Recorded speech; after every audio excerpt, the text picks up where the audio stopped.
अस्सलामुअलैकुम दोस्तों, welcome to technology world Karachi. Last class में हमने डिस्कस किया था टेबल के डिज़ाइंस के बारे में। टेबल में हमने चेंजिंग किया था, कॉलम रिसाइज किया था और बॉर्डर वगैरह चेंज किया था। तो आज हम आगे अपनी क्लास का आगाज़ करेंगे, और आगाज़ करने से पहले मैं आपसे लाजमी कहूँगा हमारे चैनल को अगर आपने सब्सक्राइब नहीं किया है तो लाजमी सब्सक्राइब करें और बेल आइकन पे क्लिक करें ताकि जब हम नई वीडियोस को अपलोड करें तो आपके पास नोटिफिकेशन शो हो जाए। और हमारे हर वीडियो पर लाइक ज़रूर किया करें ताकि हमें खुशी हो कि आपने हमारे वीडियो को पसंद किया है। और अगर कोई सवाल जवाब हो तो हमारे व्हाट्सएप ग्रुप में आप कांटेक्ट कर सकते हैं।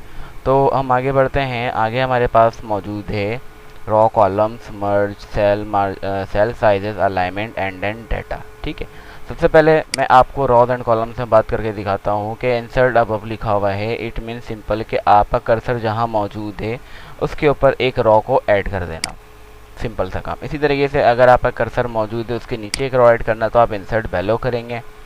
अगर आप यहाँ पे मौजूद है, आप चाहते हैं कि आपके लेफ्ट साइड में कॉलम ऐड हो जाए तो आप यहाँ पे क्या करेंगे, इंसर्ट लेफ्ट। अगर आप चाहते हैं राइट साइड में ऐड हो जाए तो इंसर्ट राइट। तो इस तरीके से हमने कॉलम और रॉ इंसर्ट करना देख लिया। इसके अलावा यहाँ पे डिलीट का ऑप्शन है। डिलीट के अंदर क्या क्या है, delete cell, delete column, delete rows and then delete table. अगर मैंने डिलीट सेल पे क्लिक किया तो आप देखें यहाँ पे भी क्या क्या ऑप्शन है, shift cell left, shift cell up, delete entire row and then delete entire column. ये दोनों ऑप्शन आपके बाहर भी मौजूद है, सिर्फ यहाँ पे ये दो इजाफी है। हम सबसे पहले शिफ्ट सेल लेफ्ट करके देखते हैं एंड देन ओके किया मैंने, तो आप देख सकते हैं कि आपके टेबल का जो वो सेल था वो डिलीट हो चुका है और आगे के सेल्स को इसने मूव कर दिया। इससे हमारा टेबल आउट भी हो चुका है। तो ये हमारे लिए ज़्यादा फ़ायदेमंद नहीं साबित हुआ। डिलीट सेल के अंदर आगे सेकंड क्या है हमारे पास, शिफ्ट सेल अप। अगर मैं इस पर क्लिक करके इसे ओके करता हूँ तो देखें क्या होता है कि मेरा नाम लिखा हुआ था आरफीन, तो उसने उसको डिलीट करके नीचे जितनी भी एंट्रीज थे उसको ऊपर ले आया। सिर्फ उसी कॉलम में हुआ है जिस कॉलम में मैंने डिलीट किया है और कहीं पर नहीं। ओके, इसके अलावा यहाँ पे डिलीट के अंदर और क्या है, डिलीट कॉलम, डिलीट रॉ। अगर आप सेल के अंदर जाएंगे तो भी यही है, entire row and entire column. तो मैं बाहर से ही करके दिखा रहा हूँ आपको। डिलीट कॉलम, मैं जिस कॉलम में मौजूद हूँ, मेरा कॉलम अभी क्या है, नेम। मैंने क्लिक किया तो आप देखें नेम का कॉलम टोटली डिलीट हो चुका है। इसी तरीके से मैं अभी जिस रॉ में मौजूद हूँ उसमें मेरा नाम लिखा हुआ है, उसमें रोल नंबर 1 है, फादर नेम, इस तरह से चीज़ें लिखी हुई है। मैंने डिलीट किया तो आप देखते हैं वो टोटली का टोटली रॉ जो है डिलीट हो चुका है। तो ये चीज़ें थी हमारे पास डिलीट कॉलम एंड रॉ। अगर टेबल पर डिलीट करेंगे तो क्या होगा, ओवरऑल पूरा टेबल आपका डिलीट हो चुका है। तो ये था हमारे पास डिलीट टेबल में। तो हमने देखा कि रॉ एंड कॉलम्स के अंदर हम रॉज किस तरह से इंसर्ट कर सकते हैं, कॉलम किस तरह से कर सकते हैं, और टेबल से डिलीट बाकी रॉ कॉलम हम किस तरीके से डिलीट कर सकते हैं।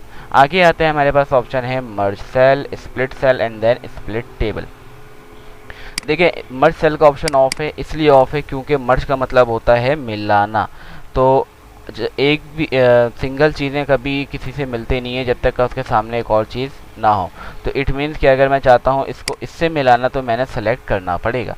तो मैंने दो सेल को सेलेक्ट किया तो देखें ये ऑप्शन ऑन हो चुका है। इट मीन्स कि एक से ज़्यादा सेल को सेलेक्ट करने से आपके पास ऑप्शन आएगा मर्ज का। मैंने अब यहाँ पे आके मर्ज पे क्लिक किया, देख सकते हैं मैंने यहाँ पे 4 सेल सेलेक्ट किया हुआ है। मर्ज पे क्लिक किया तो देखें क्या हुआ, उसने इन तमाम सेल को मिला करके एक में कन्वर्ट कर दिया। इसी तरीके से अगर आपने इन दोनों सेल को सेलेक्ट किया है और मर्ज किया है तो ये इन दोनों को मिला देता है। अगर आपने इस तरीके से यहाँ पे पूरे कॉलम या रो को भी आप सेलेक्ट कर सकते हैं और मर्ज करते हैं तो देखें क्या होता है।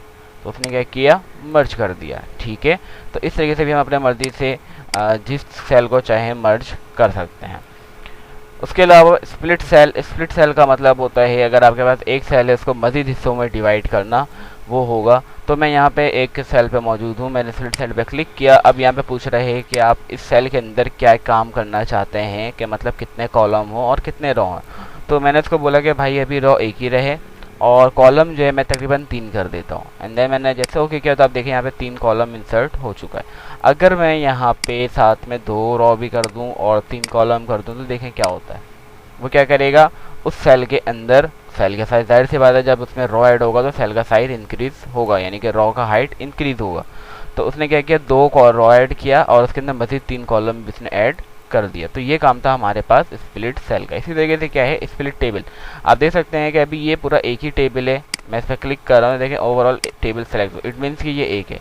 अब मेरा कर्सर है काशिफ के ऊपर, ठीक है, मैंने स्प्लिट टेबल में क्लिक किया तो क्या हुआ, जहाँ मेरा कर्सर मौजूद था वहाँ से आपका टेबल अलग हो चुका है। यानी कि काशिफ में था तो काशिफ से लेके आगे तक जितने भी चीज़ें हैं वो अलग टेबल पे कन्वर्ट हो चुके हैं। ये अलग हो गया और ये अलग हो चुका है। तो ये काम था हमारे पास स्प्लिट टेबल का।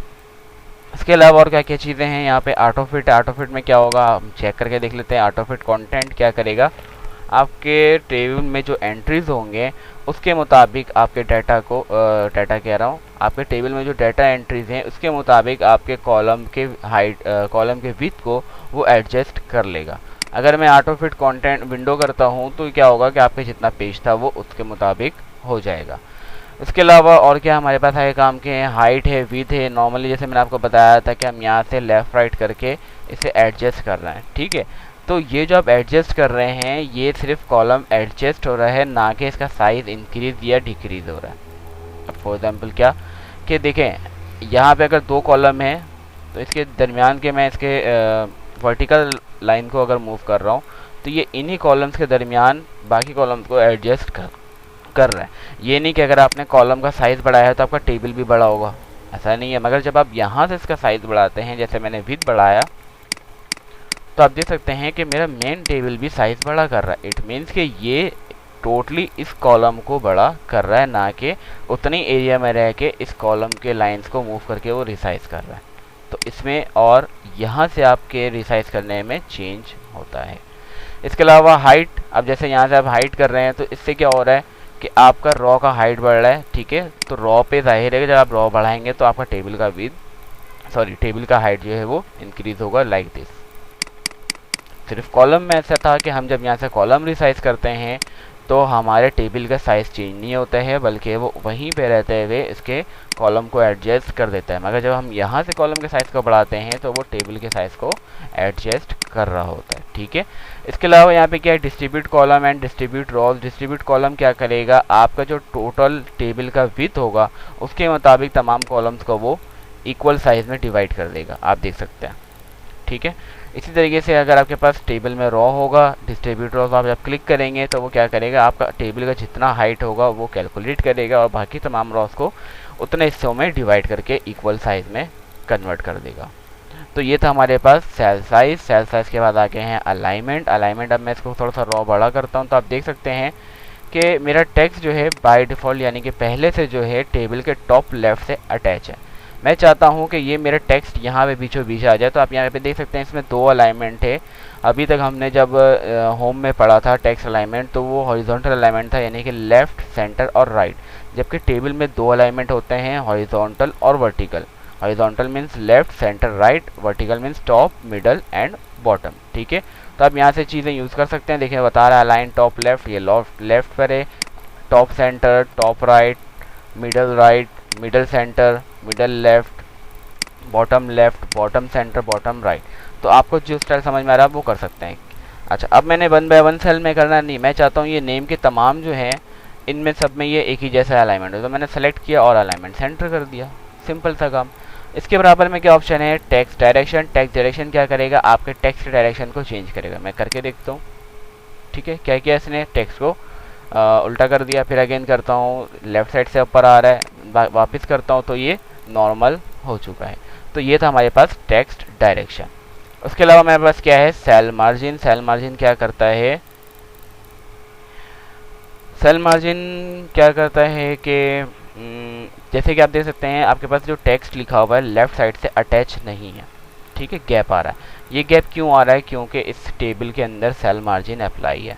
सेल मार्जिन में क्या क्या अप्लाई है देख लेते हैं, टॉप से, बॉटम से, लेफ़्ट से, राइट से। तो आप देख सकते हैं कि लेफ़्ट और राइट पे जो है 0.08 इंच का गैप मौजूद है।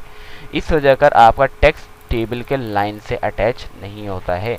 अगर मैं इसके राइट को और लेफ़्ट दोनों को मैंने यहाँ से कर दिया 0 0 एंड देन ओके, तो आप देख सकते हैं अब आपका टेक्स्ट जो है लेफ़्ट से अटैच है, जिससे आपका थोड़ा सा लुक ख़राब हो रहा है।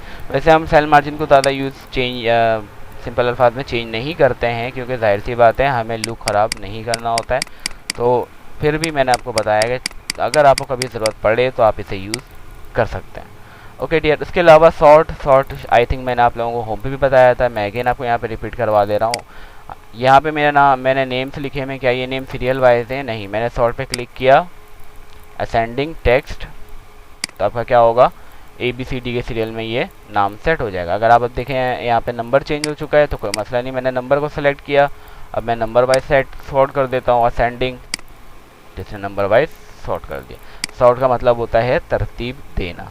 ओके डियर, उसके बाद क्या ऑप्शन है, repeat header rows. Repeat header rows में आपको एक टेबल इंसर्ट करवा के दिखाता हूँ। इंसर्ट टेबल कॉलम्स, मैं कॉलम 3 रखता हूँ और रॉ में तकरीबन रखता हूँ 200। ठीक है, इसे मैंने लिखा पर्सनल सेल, ठीक है, पेरेंट या बल्कि mother cell, number parent personal cell number, mother का सेल नंबर यानी कि अम्मी के cell number, and then father यानी कि अब्बू का। ठीक है, अब जैसे फॉर एग्जांपल ये नंबर लिखे हैं मैं, और आपके पास कितने पेजेस पे ये डिवाइड है, टोटल 5 पेजेस यूज़ कर रहा है। अब आप यहाँ पे आते आते हैं, अब जाहिर सी बात है अगर इंसान जब बहुत बिजी होता है तो फिर वो कंफ्यूज हो जाता है। अब जैसे मैं तो सिर्फ 3 कॉलम रख रहा हूँ, अब तीनों में क्या नंबर लिखे हैं, अब नंबर एक जैसे हैं। ठीक है, अब फर्ज करना करिए 10 कॉलम होता, ठीक है, तब 10 कॉलम में आपके पास सिर्फ नंबर ही लिखे हुए हैं, अब यहाँ पे हेडिंग ही नहीं आ रहा है, तो मेरे लिए मसला है। फिर मैं क्या वापस पेज नंबर 1 पे जाऊँ, फिर देखूँ अच्छा ये फिर मैं वापस नीचे आऊँ, फिर मैं ढूंढूँ, तो मुझे तो काफ़ी प्रॉब्लम होगा। तो मैं ऐसा क्या करूं कि हर पेज पे ये हेडिंग रिपीट होता रहे। तो मैं क्या करूंगा, मैंने आपको बताया था कि जो पहला रो होता है वो हमेशा हेडर रो होता है, तो मैंने उस पर क्लिक किया। लेआउट पे आते हैं, यहाँ पे देखें रिपीट हेडर रॉस का बटन ऑन हो चुका है। अगर आप इस पर क्लिक नहीं करते हैं पहले रो पे तो ये ऑप्शन ऑन नहीं होगा। तो मैंने क्लिक किया फर्स्ट रो पे, ऑप्शन ऑन हो गया। अब मैंने इसको टर्न ऑन कर दिया, ऑरेंज में कन्वर्ट हो, इट मीन्स कि ये रिपीट हेडर रॉस जो है वो काम कर रहा है। अब इसको नीचे करते हैं हम, जैसे मैं स्क्रॉल डाउन कर रहा हूँ तो आप देखें हर पेज के टॉप पर वो हेडिंग रिपीट हो रहा है। क्या मैं यहाँ से इसमें कोई चेंजिंग कर सकता हूँ, क्लिक करके देखते हैं, नहीं हो रहा है। मैं यहाँ पे क्लिक कर रहा हूँ मगर वो उस सेल पे नहीं आ रहा है। क्यों नहीं आ रहा है, क्योंकि ये हेडिंग जो है आपने फर्स्ट पेज पे किया था। तो अगर आपने कोई चेंजिंग करना है हेडिंग पे तो आपको लाजमीनन फर्स्ट पेज पे वापस जाना होगा। ठीक है, अब आप यहाँ से चेंज कर सकते हैं। आप देखें हर पेज पे चेंज हो चुका है। अगर आपको वापस इसे ऑफ करना है तो आप वापस फर्स्ट हेडर रॉ पे क्लिक करेंगे एंड देन इसे ऑफ कर देंगे, तो आपका टेबल का हेडर रॉ जो है रिपीट हेडर रॉ ऑफ हो चुका है।